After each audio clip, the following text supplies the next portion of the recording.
All right, let's get to look at this in details now. Charles Fakroha, iBrandTV senior analyst, joins us via the telephone now. Thank you for joining us. Good morning.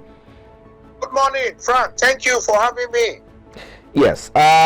Let's look at the revelation or the announcement made by the DMO that some international communities who are supposed to be lending to Nigeria are no longer lending. And according to her, this, of course, may affect Nigeria's chances of borrowing in the coming days. What's your position on this? Well, I have always maintained that he who goes borrowing goes sorrowing. Yes, I think we must commend that lady for making that revelation at that public hearing, because we cannot continue to go on borrowing and borrowing and borrowing, because even the lenders are getting a little bit worried. The funds we have borrowed, what are the effects? Has it improved our economy? We have not seen it. So, and of course, you saw the rating that we were giving a B minus or so. And of course, for that's any category lender, B. A B, exactly, a B. For any lender, they are looking at certain criteria. Just as individuals, if you want to lend an individual, even in terms of mortgage, you look at the credit score. The credit score of Nigeria is not encouraging. And our ability to generate revenue to pay back is also an issue. So for any rational lender, they will look at some of all these factors before they want to lend you or advance facilities to you. Let's look at these ratings. Let's put it into context, for instance. Category B ratings. How bad is it for Nigeria when it comes to in terms of being credit worthy? Yes, if you have a category B, maybe from Fish Rating or any other rating agency, it is not entirely bad. Yes, and just as the government officials will tell you that we are still within that our GDP to revenue ratio in terms of our borrowing, they will tell you it's not that bad, you know. But the lenders will be looking at other factors. One, transparency. Two, are you making effort to generate money to pay these facilities you are taking? And if from their own perception, if they are not feeling comfortable, then it will be difficult for them to now say, okay, let us begin to lend to this country. So those are some of the issues.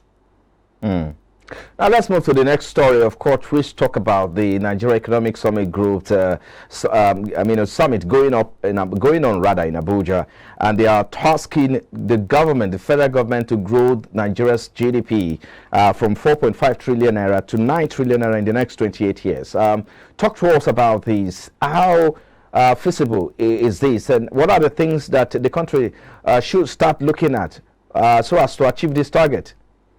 Yes, thank you very much. The Nigeria Economic Summit Group has been there for quite some time, and I think almost 30 years now.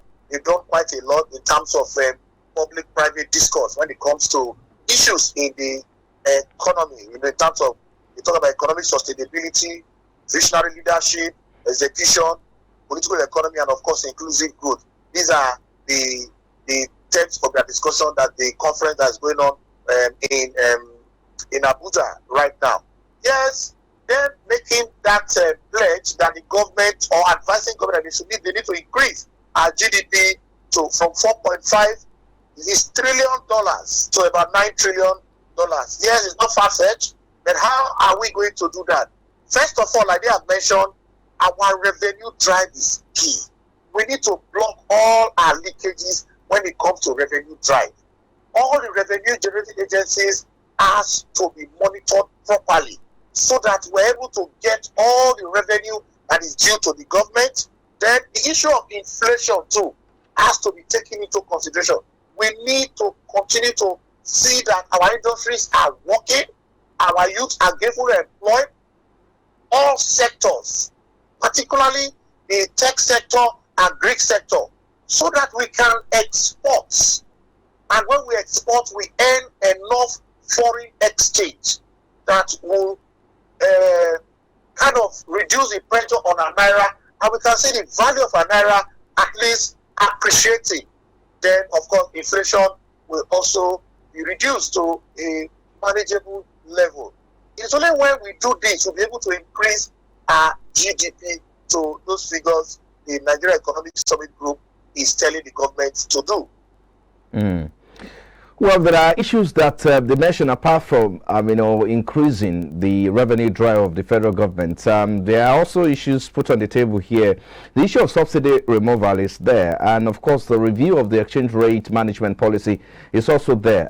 These are issues that, of course, that have been on the table. Again, how important is the government seeing some of these suggestions? I mean, how do you think the government will respond to some of these suggestions put on the table? That's another question we need to look at.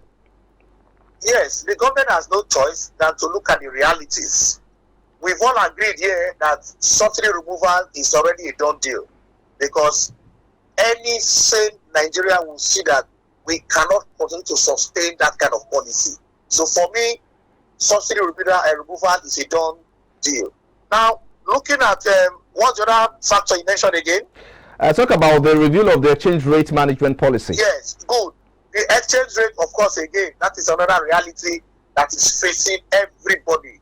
You see how it's difficult for genuine businessmen, manufacturers to access foreign currency, maybe to import machinery that will assist them in their production. And you just can't allow your currency to behave the way it is now. We must check the activities of banks and, of course, bureau de change. Then we should also ensure that we just continue to increase our revenue. That is more important, so that our foreign reserve will not be destroyed, so that the naira will appreciate.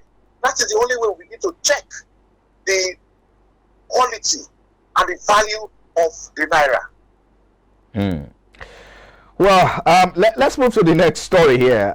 Very important. This talked about the fact that the world population is rising faster, and according to UN, of course, as the world hit about 8 billion people on Earth, everyone has to start taking responsibility. And one of the responsibility, according to the United Nations Population Division, is to see how there can be a shared responsibility for the planet in terms of prosperity, in terms of food, and combating the impact of climate change. These are the issues put on the table. But first, I need you to comment on the fact that the world has 8 billion people on the planet Earth. Yes, that was given some few, maybe 24 hours ago. We are now more than 8 billion. At least 1 or 2 persons must have been born into the world again, because every minute or second that people come into this world. Yes, achieving that 8 billion population, for me, the population is not even the issue, because whether you agree with me or not, the resources that the Almighty God has given to us on this planet is enough to feed even 100 billion people, as long as the world leaders are sincere to themselves and we are able to distribute the resources in terms of when we produce, distribution of these resources equitably.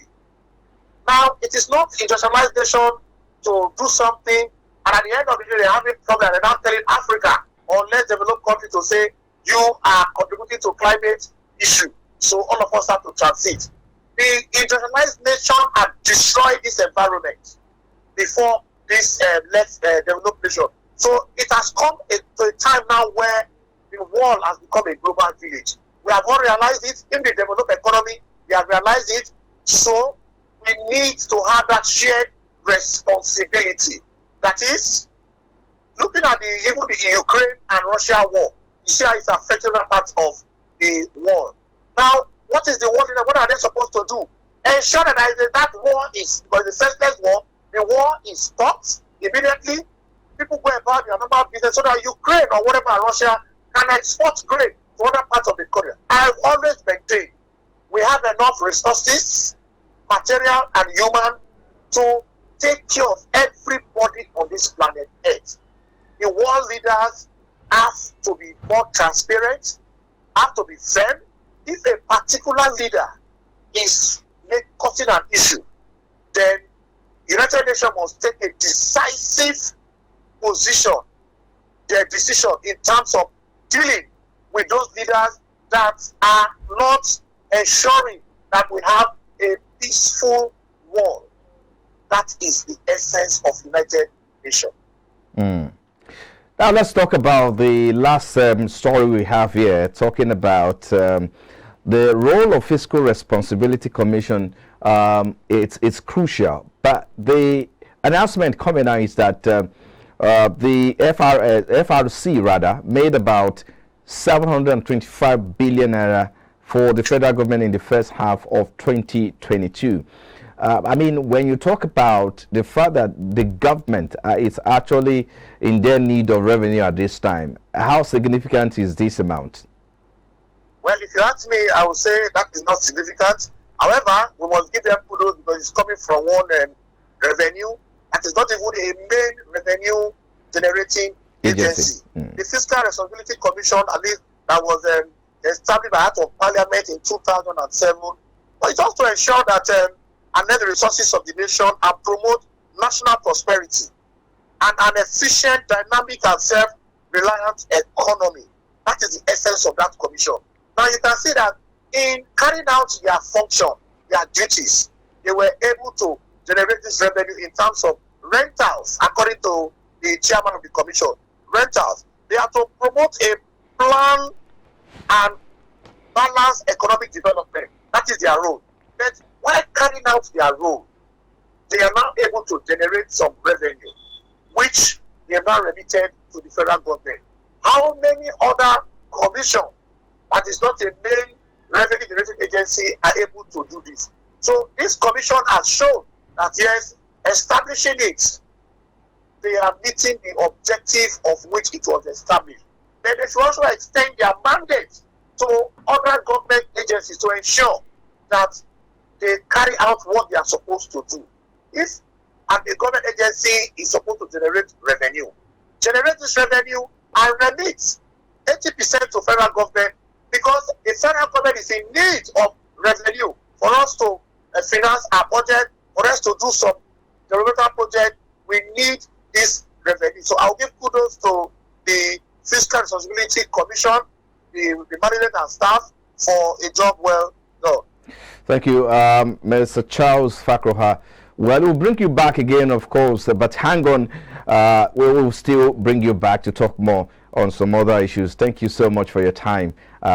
We'll take a break now, and when we return, we'll take a look at investor sentiment ahead, the inflation figure due for release later Tuesday. Well, that's our focus next on the program. Please stay with us.